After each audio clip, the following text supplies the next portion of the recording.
Dana Denha here, and this is Let's Watch with the Ann Arbor Film Festival. Every year, talented artists from all over the world aim to take part in our local film fest. Artists of all kinds unveil their passions and interests through film and performances at this internationally renowned annual event.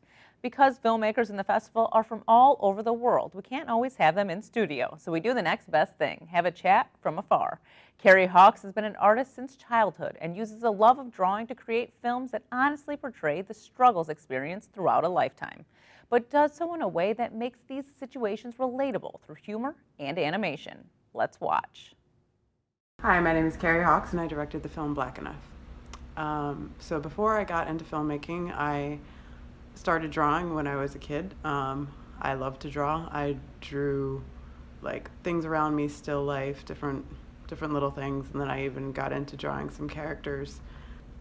I studied art history with a background, with a concentration in visual arts and printmaking, and I really loved photolithography and lithography in general.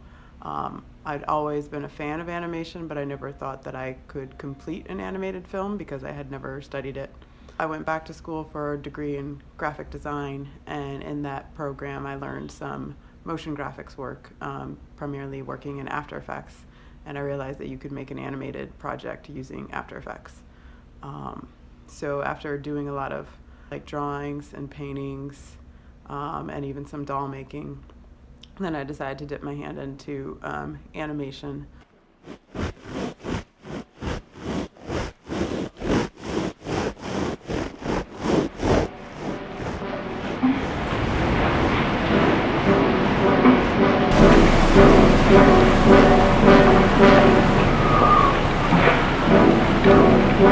So my first animated documentary was a film called Delilah, and it examined a white relative who came to a family reunion in 1985, and basically how it is that she was related to me and my family, and uncovering racial secrets from her past. Asking family members questions, and this was the year in 1910 that my grandfather Otha was born, and it listed everybody except for him as W for white, but James has said MU for color, and I didn't know what that was, so I asked one of the volunteers there what that meant, and he like got real quiet and had a funny look on his face, and he said really, really quiet, mulatto.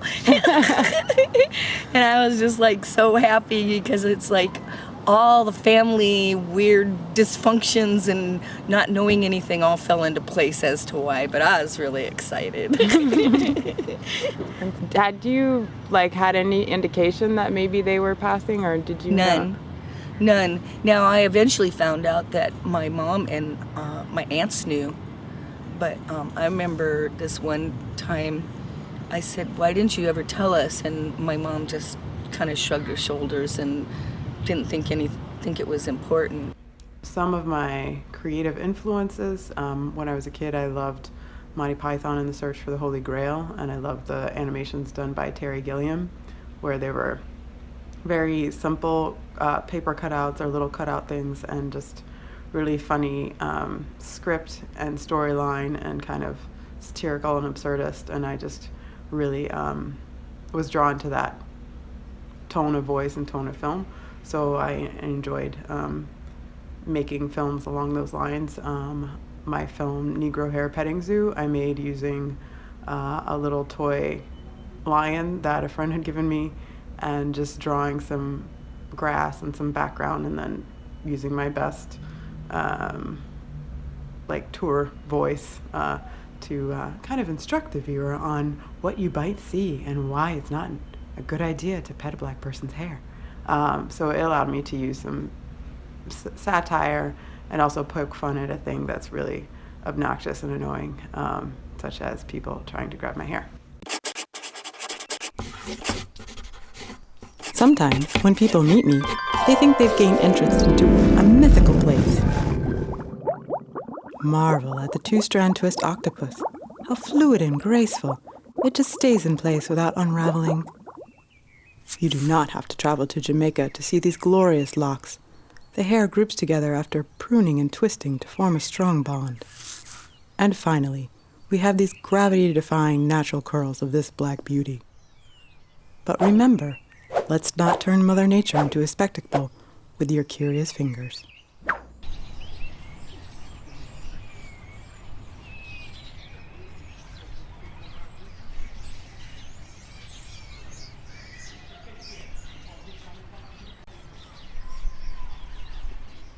Other creative influences, I really love the art of Frida Kahlo. When I was younger, I saw her work and I was just blown away to see how she was using her own personal experiences in order to delve into topics like race and gender in her own work, and using her pain and transforming it into something that you could see inside of. Other artistic influences, I really love the printmaking of Elizabeth Catlett. She's a black woman printmaker who also went to Mexico to study printmaking there, because there's a lot of revolutionary printmakers and artists in Mexico around that time period. I'm a fan of Ayoka Chinzera. She did an animated film in 1985 called Hairpiece, which is really hilarious. And uses a mix of found footage and photographs and what might be paper cutouts, and also a satirical voice to talk about the trials and tribulations of doing your hair and having it turn back. I love the humor that she uses in that piece, and I identify very much with humor and using humor in a way to talk about things that might be difficult to approach otherwise. I would approach the drawing without a set idea in mind. I just start drawing, then discovered what happened on the paper and went with that. Filmmaking is a little different, especially the animation and the way that I've done animation, where there's a lot more planning involved and you have to figure out what the characters are going to look like, figure out the script and the story and what's going to happen, and storyboard it, and then go into the drawings and the animatics, so like figuring out the timing and how that will work with the voiceover, and then going back in and fine-tuning with the coloring and the backgrounds and texture and adding in sound. So all of those are a little less spontaneous than drawings that I had done before, but it allowed me to refine and think about what visuals I was going to use to talk about what part, and then basically making a lot of decisions over and over again, and then sticking with those decisions. And then when it was... So in this clip, you're going to see the trailer of Black Enough, not the entire film.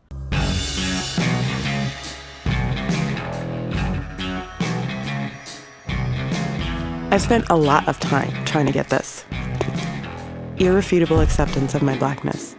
But other people challenge me, not because of my ancestry, because I break too many rules. Black bylaws.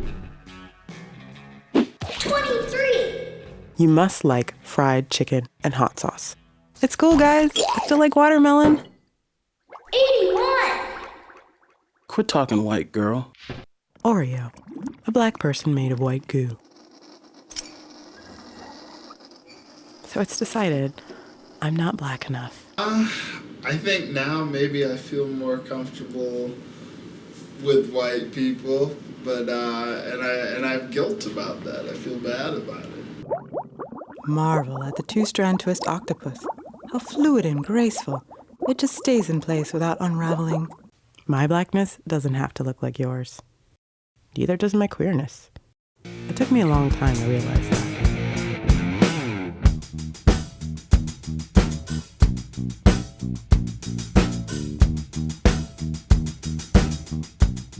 Black Enough will be on public television. It's February 18th. That's a Monday at 8 p.m. Eastern Standard Time. And then after it is broadcast in a segment called Afropop, they showcase films by filmmakers of the African diaspora. After that broadcast on Monday, February 18th, then it will be available on the public media website for 1 month. And then after that, you can find it on Seed and Spark. And after that, or anytime, if you're an institution or a school, it can be purchased through Third World Newsreel. as an educational piece, because it's a great way to bring it to students and communities to talk about race and gender and identity and fitting in, and all of those subjects kind of come up in the film, including mental health. And it's possible to do that using animation and humor, and then also talking with people about their own ideas of who they are and what makes them authentic enough or queer enough or strong enough, or whatever thing they're dealing with where they don't feel like they're enough of the person in the way that they should be. So I chose to talk about the issue of Blackness, also queerness, also gender in the film, because I've struggled with all of those and not feeling Black enough or legitimately Black or acceptably Black to other Black people. So that's who I'm speaking to in the film, and other people of other backgrounds have also been able to identify with that. I had a Mexican American person come up to me and tell me that they could really relate to feeling like Mexican enough. By speaking about my particular and very specific experience, it allows others to relate to the themes of feeling isolated, feeling like they're not following what they're supposed to be following in terms of their racial identity, or trying to widen the racial identity. So if someone's like, oh, well, Black people don't listen to Depeche Mode, or Black people aren't goth, and like, you can be all of those things and still be Black. I feel like a racial group and ethnicity shouldn't be a limitation to you. It should allow you to expand the definition of what it is. Because I feel like if you're part of a group, then you can expand it. And if a group cannot withstand growth and expansion, then it will start to die off. And we should be a living culture that grows and expands and contracts and contradicts itself, because there's so many different ways to be Black or to be queer, or to be a gender nonconforming person, as I am. And we're defining that for ourselves, and we're learning about our history and taking that with us as we define what it means to us today. Touching on the idea of being mixed race, I still go back and forth whether or not I consider myself mixed race, because both of my parents are Black. And generally when people hear mixed race, they think you have one parent from one race and one from another. But really there's a lot of mixing and blending, and also rape and miscegenation that happened in my family history between slave masters and enslaved people. The master fathers Catherine's first child, then gives her freedom. Catherine marries John Dorsey, an escaped slave. They hook up with the Underground Railroad. Their children give birth to Amy, my great-grandmother. Amy didn't notice racial differences at first. Then one day, a whole new revelation opened up before me. I had never before realized my father was different than other men. Now, I was anxious to go home and see for myself, and when I arrived there, the first thing I did was look. And sure enough, I really had a brown daddy. I felt as though a veil had been pulled from my eyes. For the first time, I saw my brown daddy and my own brown hands. I was thrilled with important pride because I had a brown daddy, and I wanted to stare at him to my heart's content. So part of that piece of my ancestry is not consensual, is from abuse, but other parts of the racial mixing happened from places of love. And I think that it's a story that is very common in America for Black people, because a lot of us, if you've been here for generations, have some slavery, some time that your ancestors were enslaved, and how you came to be, who you were with, who you were allowed to be with, or where you were wasn't up to you. So a lot of that, uncovering those secrets and those painful truths are also part of understanding where I came from and where I'm going to. So my film is a documentary, even though it's animated. All of the things that happen in the film or images are come from true events or are the emotional documentary of what I was feeling at the time. So if you watch the film, you might see me climbing up a prescription bottle. While I physically can't climb up to a prescription bottle because I'm larger than it, showing how I felt at the time.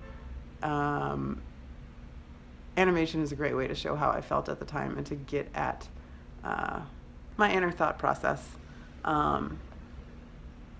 in the film. So all of those parts are based on experiences that I had, or I interviewed my family and my friends to talk about experiences that they had had, and then I used parts of my great-grandmother's autobiography and animate those using images that she had in her autobiography to talk about her experiences and bring all of those to life. So instead of seeing me like a talking head person in the film recounting what happened, then you can actually see it happen or see like visual representation or metaphors for how it happened. At one point I used a chess piece to talk about being cast in plays in high school and how the drama teacher would line us up and decide who could look like a family or who could be together on stage. And so those are all parts that using a visual metaphors are a handy way to see how I felt at the time. So you're not just getting my thoughts through the audio portions of the piece, you're also getting my thoughts through the visual representations. I felt my family's experiences were very similar to my own in terms of their Black authenticity being questioned or not fitting into a group where they moved into. My father moved to East St. Louis and for the first time was surrounded by all Black people, just as his great-grandmother, well, his grandmother had moved to a place and finally was surrounded by all Black people.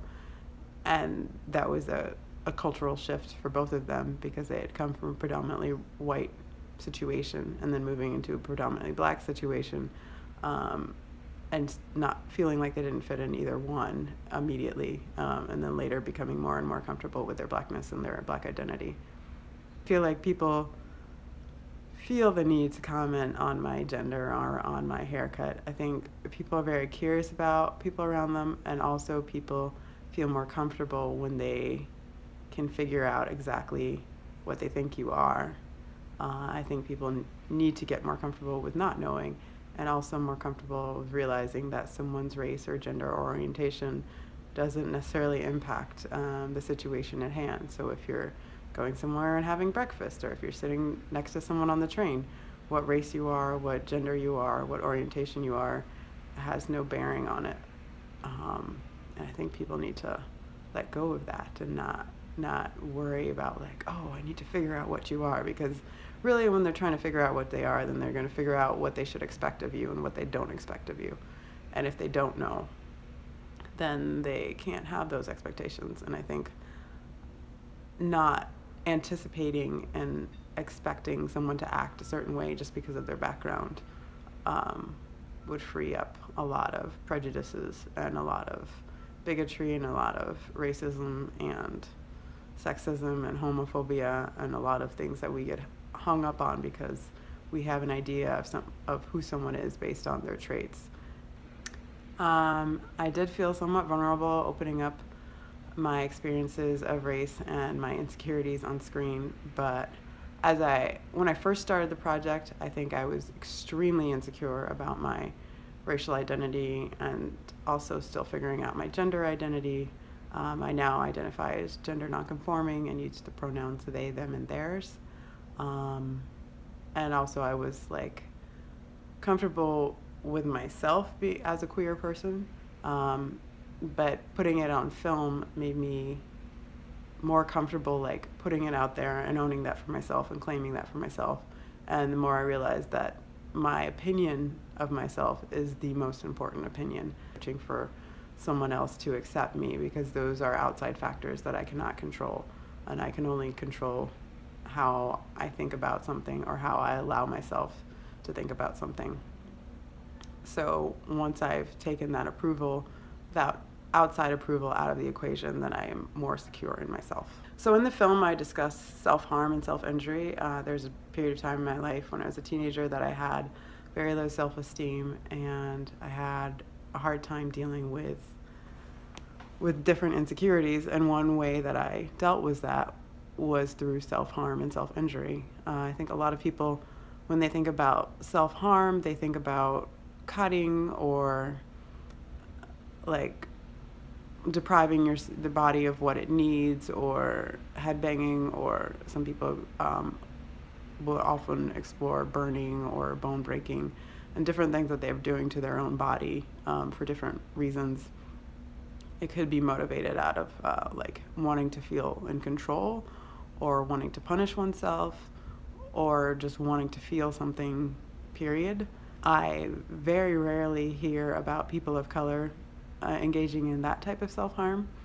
I think a lot of people do engage in self-harm in various ways. It could be eating foods that aren't good for your body, engaging in activities that are extremely dangerous or risky behavior, and not taking precautions around those behaviors, or not paying attention to who you're surrounding yourself with, or where you're putting your own body that may be more risky for your safety and your emotional safety as well.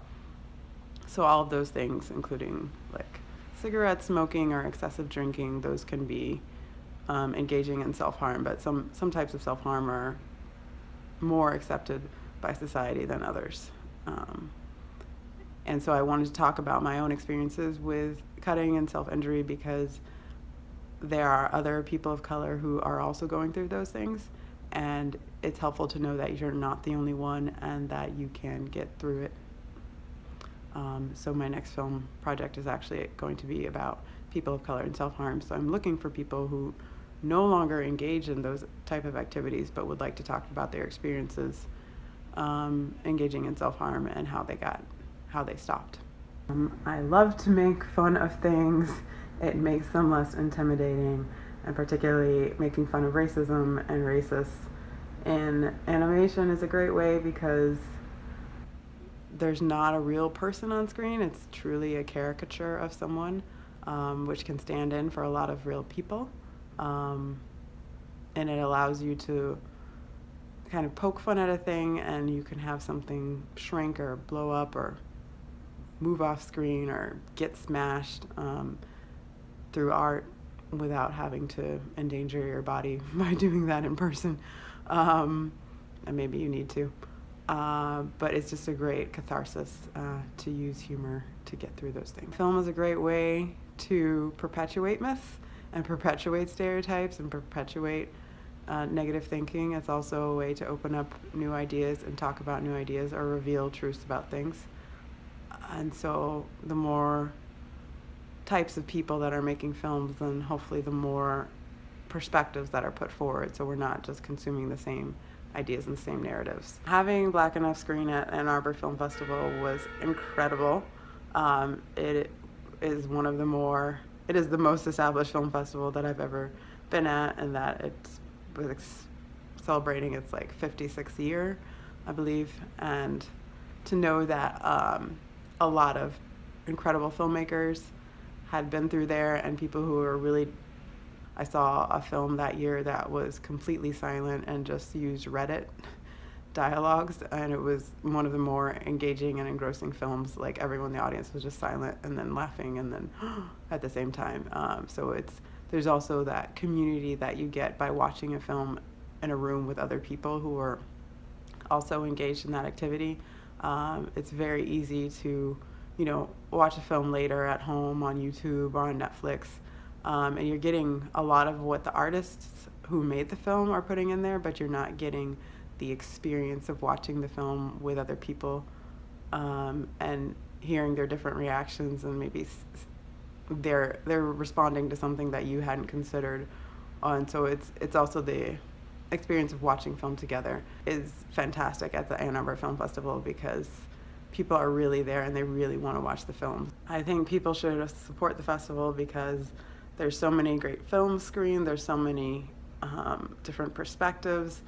You can learn so much from other filmmakers, and by watching those films and the discussions with the artists after the films have finished, so hearing about people's process making the films and what they're working on next, and different things that have inspired them to tell those stories. I love that part of the film festivals because it's something that like you can't get just by seeing the film. It's like that extra thing, and then you get to ask them questions, and so it really becomes a dialogue between the artists and the film going community. And I've learned a lot by watching films of people that I've screened with, and then just it's kind of changing my perspective on how I view film in general. And does a film need to have a story arc? Does it need to have a beginning, a middle, and end? Or can it be more about an emotion? Can it be putting you in a place and then having you wonder what's going on, why you're there? I just really found the whole experience to be very refreshing, and so many great films. And so many films that I didn't like, and then figuring out why I didn't like it. Or if you have a way to get there and just see some of the films, I think you'll be really intrigued. For more on this and other CTN series, visit a2gov.org/CTN. To watch the full CTN lineup, visit youtube.com/CTN Ann Arbor. And remember to like, comment, and share. I'm Dana Denhoff for Let's Watch with the Ann Arbor Film Festival.